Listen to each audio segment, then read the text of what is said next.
50% pengguna MRT adalah masyarakat yang dulunya menggunakan angkutan pribadi, baik mobil maupun sepeda motor. Masyarakat yang naik angkutan umum sudah berkontribusi untuk mengurangi emisi karbon, kemudian mengurangi kemacetan, dan juga apabila ini dilakukan oleh banyak orang, tentunya akan banyak emisi karbon yang bisa direduksi. Pembangunan transportasi yang berkelanjutan bukan hanya tugas Kemenhub. Pembangunan dan pengembangan MRT itu perlu dukungan dan koordinasi lintas instansi. Kita ingin kota-kota besar di Indonesia ini punya sistem transportasi publik yang efisien, aman, nyaman, dan rendah karbon.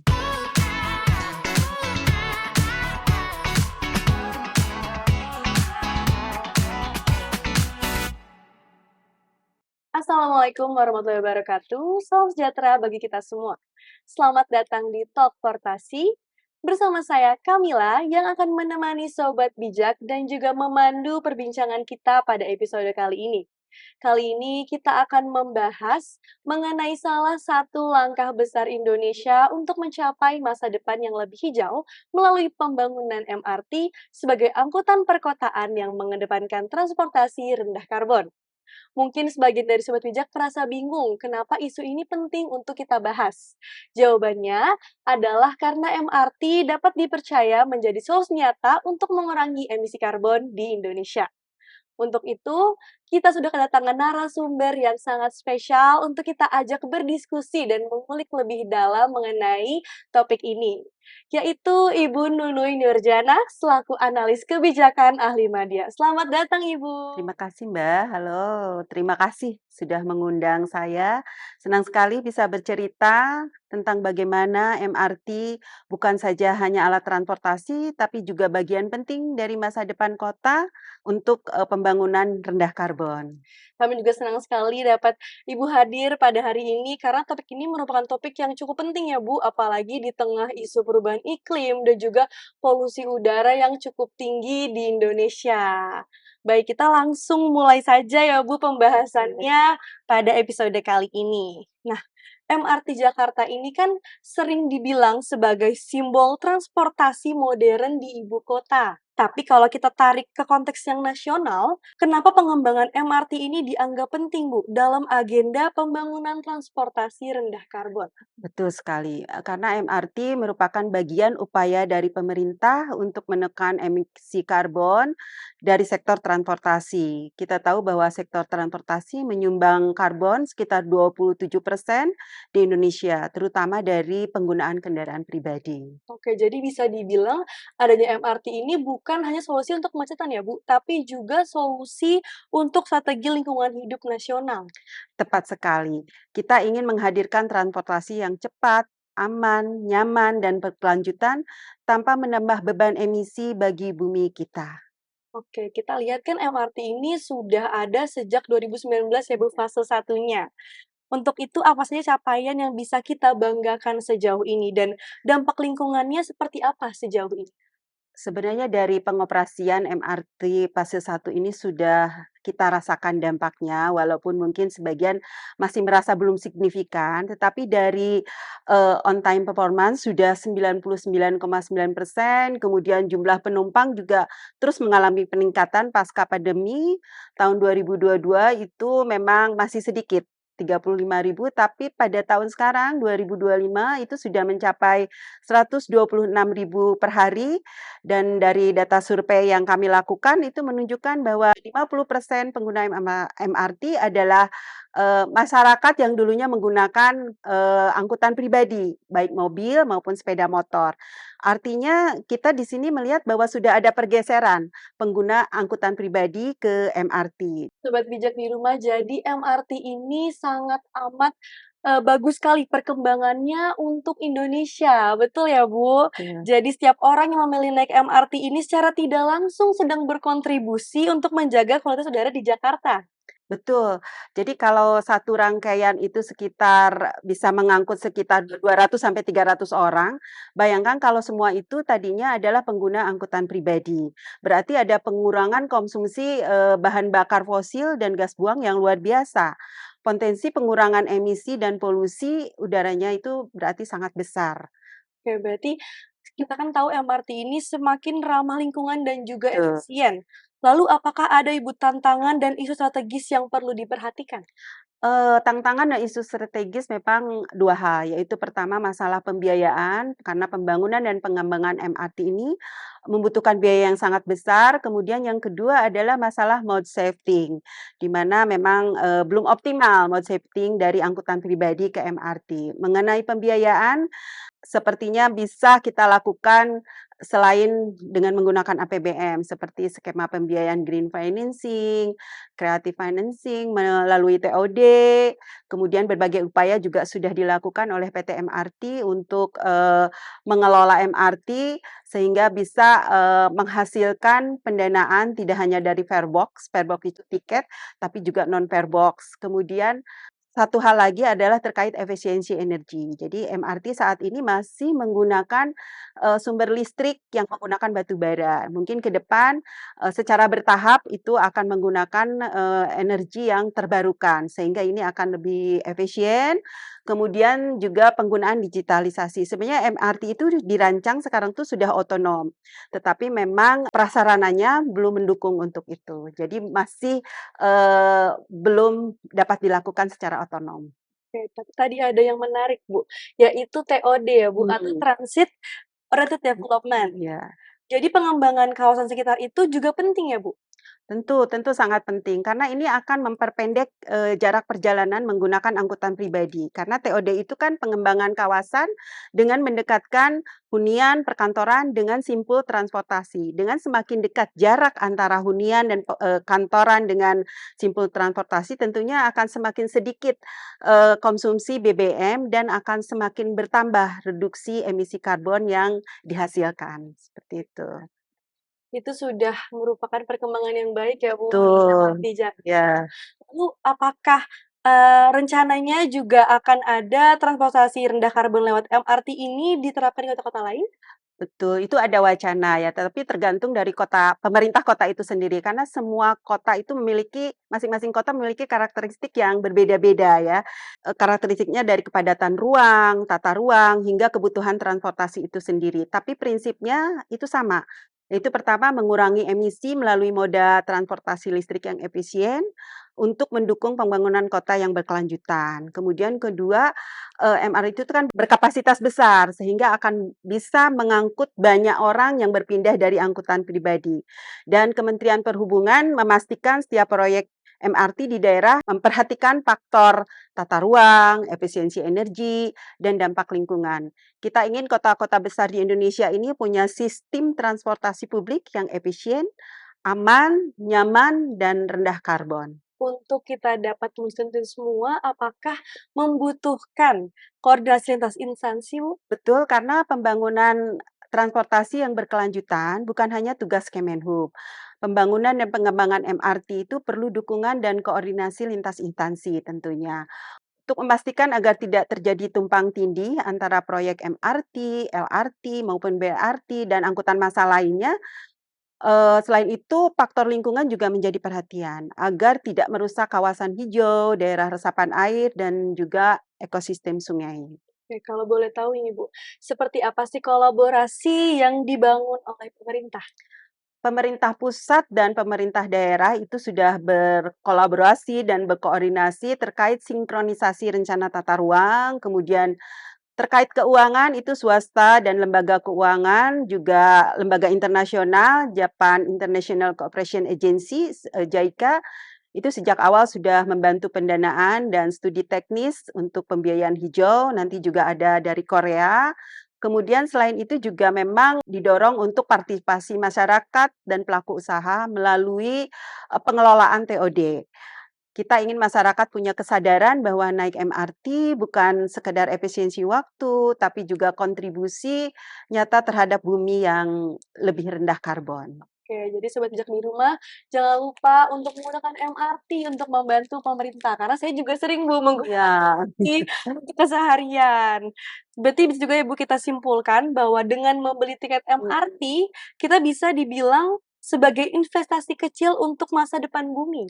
Betul, karena dengan naik angkutan massal seperti MRT, LRT, BRT, KRL sebenarnya di Jakarta ini banyak pilihan, kita itu masyarakat yang naik angkutan umum sudah berkontribusi untuk mengurangi, emisi karbon, kemudian mengurangi kemacetan dan juga, apabila ini dilakukan oleh banyak orang tentunya akan banyak emisi karbon yang bisa direduksi. Oke, Ibu.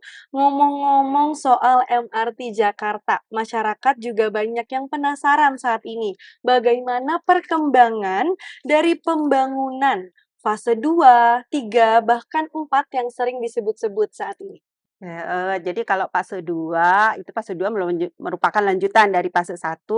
Saat ini pembangunannya sudah lebih dari 50%, simpul-simpul utama seperti di Harmoni, kemudian juga simpul di kota itu sudah hampir selesai, tetapi memang untuk, nyambung ke Ancol itu belum dibangun, tetapi hal ini sudah perkembangan yang luar biasa. Titik-titik penting itu sudah terbangun dan mungkin akan, saat ini akan terus dilanjutkan karena menghadapi tantangan yang luar biasa, karena semua dibangun di bawah tanah. Ada, seperti di daerah, mendekati Jakarta Kota itu, ada di bagian bawahnya itu adalah cagar budaya, tentunya ini tantangan sendiri. Kemudian untuk tahap 2B, yang tadi 2A dari Harmoni sampai ke kota, kemudian nanti nyambung sampai ke Ancol Barat, itu masih dalam proses lanjut terkait pembiayaan dan juga desain. Kemudian untuk tahap 3 ini yang paling panjang, kurang lebih 87 kilometer mulai dari Balaraja sampai Cikarang, ini arah timur. Ini dirancang untuk melintasi kawasan padat seperti Bekasi, Jakarta, hingga Tangerang dengan target penumpang potensinya itu sekitar 1,2 juta, jadi kurang lebih sama dengan KRL. Nah itu. Sedangkan untuk tahap 4, yang menghubungkan jalur selatan Jakarta dari Fatmawati hingga Taman Mini, ini akan memperluas jangkauan MRT dengan kurang lebih jaraknya itu sekitar 12 kilometer. Namun tadi Ibu sempat mention Ibu adanya tantangan. Ada 3 tantangan besar yang memang harus dihadapi dan harus diantisipasi, yaitu masalah koordinasi antar wilayah. Terutama untuk nanti pembangunan MRT fase 3. Karena fase 3 itu ada beberapa kota lintas provinsi, mulai dari Provinsi Banten, kemudian Provinsi DKI Jakarta, dan Provinsi Jawa Barat. Nah, ini mungkin koordinasi harus lebih diperkuat lagi. Kemudian yang kedua terkait pembebasan lahan, karena kita ketahui pembebasan lahan di Indonesia itu sangat tidak mudah, tentunya ini butuh effort yang luar biasa. Kemudian terkait pendanaan dan manajemen proyek ini memang harus betul-betul direncanakan, karena skalanya jauh lebih besar ya, terutama untuk fase 3. Ini tentunya harus, melibatkan internasional karena teknologinya juga pasti lebih kompleks, gitu. Oke. Berarti dari selain sisi teknis dan juga dari sisi keuangan, dukungan masyarakat itu merupakan faktor kunci utama ya Bu dari pembangunan MRT ini? Betul, karena gini, kalau MRT atau, transportasi publik dibangun, tapi tidak ada penggunanya, kan nanti malah bukan efisiensi energi, malah jadi pemborosan energi. Karbon pun yang reduksi akhirnya tidak banyak, gitu. Nah, ini partisipasi masyarakat, kemauan masyarakat untuk berpindah dari angkutan pribadi ke MRT ini sangat diharapkan sekali, gitu. Jadi memang, dengan bertambahnya masyarakat yang berpindah ke MRT itu akan semakin banyak, reduksi emisi karbon dan tentunya efisiensi energi penggunaan BBM akan semakin berkurang gitu. Mungkin boleh Ibu kita jelaskan nih kepada sobat bijak di rumah, apa Mhm. saja langkah konkret yang sedang disiapkan untuk meningkatkan jumlah penumpang MRT fase 1 ini? Ada beberapa langkah yang sampai saat ini dan di masa yang akan datang terus kita jalankan, yaitu isu utama yang pertama adalah kita harus membangun ekosistem feeder atau angkutan lanjutan atau, kita namakan ekosistem layanan sebelum dan sesudah, naik MRT, itu perlu terintegrasi. Kemudian yang kedua, menerapkan, TDM atau Transport Demand Management tadi seperti yang sudah kita bahas sebelumnya, seperti, ERP, penerapan ERP, kemudian penerapan, tarif parkir yang tinggi gitu, sehingga masyarakat enggan untuk menggunakan kendaraan pribadi. Kemudian juga skema push and pull. Kalau skema push and pull ini juga merupakan sebenarnya bagian dari TDM. Push-nya itu adalah pembatasan kendaraan pribadi tadi melalui ERP, kemudian pull-nya itu adalah membangun atau meningkatkan layanan angkutan massal seperti MRT, LRT, BRT, dan lain-lain. Oke, berarti pendekatan ini memang menyeluruh ya, Bu, Betul. kebijakan dan juga bagaimana perilaku dari penggunanya. Tapi kalau kita bicara mengenai penerapan kebijakan TDM atau ERP, tentu butuh persiapan yang cukup matang ya, Bu. Bagaimana nih kesiapan dan tantangan penerapan kebijakan ini di lapangan? Tantangannya di lapangan memang saat ini sebenarnya kajian sudah banyak tentang ERP itu terkait, tetapi memang masih butuh butuh komitmen yang sungguh-sungguh dari pemerintah karena banyak hal yang harus dipertimbangkan. Pertama masalah pembiayaan, kedua masalah sistem pembayarannya seperti apa, kemudian ketiga perangkatnya, perangkatnya harus akurat dan sebagainya, kemudian penegakan hukumnya juga. Nah, selain itu juga harus ada sosialisasi dan edukasi ke masyarakat karena sebagian besar masyarakat sekarang masih menolak ya. Jadi, harus ada effort untuk mensosialisasikan dan mengedukasi bahwa, apabila ERP diterapkan, nah dana yang diterima itu adalah juga untuk kembali ke masyarakat untuk pembangunan angkutan massal. Oke, kita sudah Betul. membahas mengenai fase satu nih, termasuk bagaimana cara meningkatkan jumlah penumpang dan kebijakan TDM. Kalau kita bicara nih Bu, soal fase-fase berikutnya, boleh dijelaskan sedikit seperti apa peran dan posisi Kementerian Perhubungan dalam proyek-proyek MRT tahap lanjutan ini? Eee, oke Mbak, memang perlu kejelasan posisi ya dan peran Kementerian Perhubungan dalam setiap tahap pembangunan MRT. Kita sedang memastikan adanya pembagian yang jelas terkait hak, kewenangan, peran, dan kewajiban antar instansi, terutama antara Kemenhub, Kementerian PUPR, Pemda, Pemprov, dan PT MRT itu sendiri. Hal ini penting, agar tidak terjadi tumpang tindih, kewenangan, tugas, maupun informasi dan selain itu, kami Kementerian Perhubungan itu tengah menyusun standar-standar pelayanan, terkait angkutan massal, agar ke depan layanan MRT di semua kota mempunyai standar layanan yang sama. Ada fase yang lumayan diperbincangkan oleh sobat bijak Bu di rumah, yaitu fase 3 East West Line Cikarang Balaraja. Nah, proyek ini tuh cukup dibilang ambisius dan juga strategis ya, Bu. Kira-kira apa sih fokus utama yang sedang disiapkan untuk fase ini? Benar, fase 3 ini akan menjadi tulang punggung transportasi lintas wilayah Jabodetabek seperti halnya KRL. Tetapi mungkin pembangunannya akan memakan biaya yang sangat besar karena, tidak seperti KRL dibangunnya di atas permukaan tanah, kalau MRT ada yang di bawah permukaan tanah, ada yang di atas permukaan tanah. Tentunya tantangan terbesar itu adalah, terkait tadi, pembebasan lahan, koordinasi dan sebagainya. Selain itu, persiapan yang sedang kita lakukan selain masalah pembiayaan, koordinasi terus dilakukan juga adalah penentuan titik-titik TOD. TOD ini di dalam fase 3 ini, TOD-nya tidak seperti di fase 1. Kalau di fase 1 itu TOD-nya tumbuh organik, MRT-nya sudah beroperasi, kemudian baru dibangun TOD-nya. Ternyata masyarakat memang dengan adanya TOD itu lebih lebih mudah gitu ya untuk menggunakan MRT. Nah, kalau di, MRT tahap 3 ini, titik-titik TOD-nya ditentukan terlebih dahulu, didesain gitu ya sedemikian rupa, kemudian, target potensinya itu hampir sama dengan KRL, yaitu 1,2 juta penumpang per hari. Jadi sangat luar biasa untuk MRT fase 3 ini. Berbicara mengenai pembiayaan, Mmm. apakah masih mengandalkan APBN ataukah ada pembiayaan, pendanaan lainnya?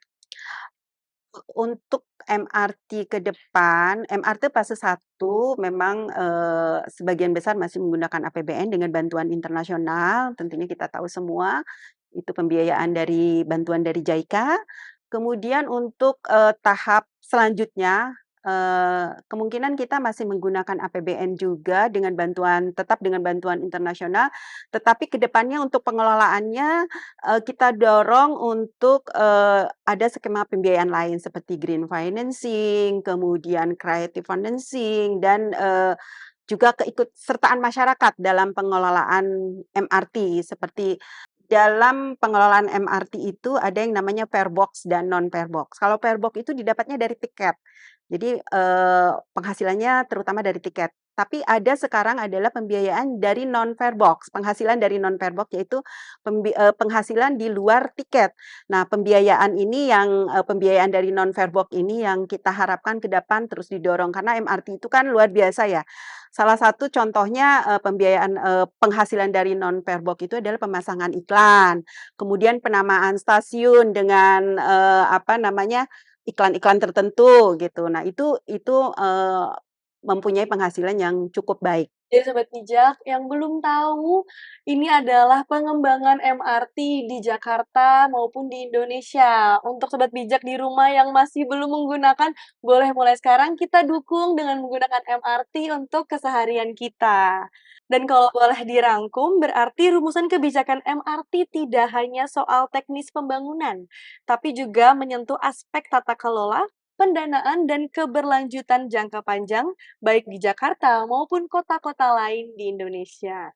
Baik Ibu, sebelum kita tutup episode pada hari ini, mungkin Ibu ada yang ingin disampaikan nih, pesan untuk masyarakat mengenai pentingnya mendukung transportasi rendah karbon. Baik, saya ingin mengajak seluruh lapisan masyarakat untuk mulai beralih ke transportasi publik. Saya termasuk orang yang setia menggunakan transportasi publik, itu manfaatnya sangat luar biasa gitu ya, seperti MRT, LRT, Transjakarta, KRL. Setiap langkah kecil kita dengan memilih, naik transportasi massal adalah kontribusi nyata untuk menurunkan emisi dan menjaga bumi tetap sehat. Dan bagi pemerintah, kami akan terus memperluas pembangunan dan pengembangan angkutan massal seperti MRT di berbagai kota agar manfaatnya bisa dirasakan, secara nasional oleh masyarakat. Baik, sahabat teleportasi, itu dia perbincangan kita yang sangat menarik dan inspiratif bersama Ibu Nunui Nurjani. Terima kasih banyak Ibu atas Sama. waktunya pada hari ini.